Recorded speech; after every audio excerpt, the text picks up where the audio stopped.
We're here at the 2012 Petit Le Mans Porsche Platz, hosted by the Peach State region.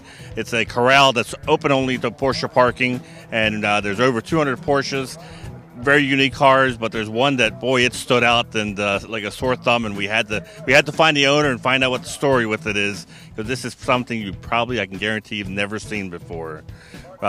Nigel, good morning. This is I'm going to let you tell us a little bit about it, but I think the last time we saw a center steering car in a street car was in a McLaren, and now we've got one in a Porsche. So why don't you tell us a little bit about what made you design this and what challenges you face to make a center steering car? Absolutely, Manny. Thank you. The inspiration was indeed the McLaren F1 car. You're quite correct.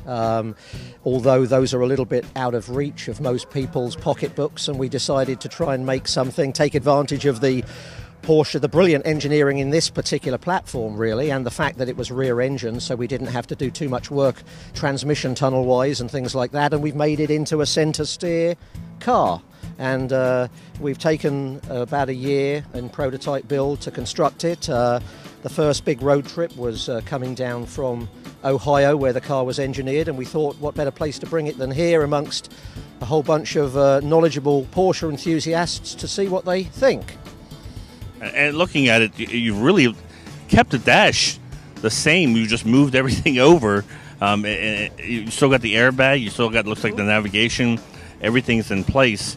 But it's just the steering wheel's in the center. Driving it down, what was it like driving a center steer car?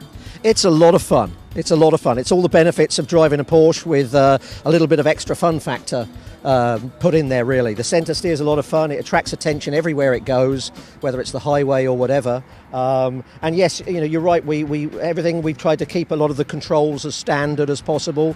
Where we've had to cut and move the dash, we have reconfigured it with carbon fiber. We're carbon fiber fans, as you can see, and had to separate. The main things obviously was to engineer the connection between the steering column and the steering rack, and also the pedals. We changed moved the heater box away from the air conditioning unit, which traditionally is right where we have the seat there. So a lot of work, more work than you always think, but we're really happy with the result. So if I bring my cabriolet or coupe to you and I want to have this conversion done, how many hours is it going to take to have the conversion done?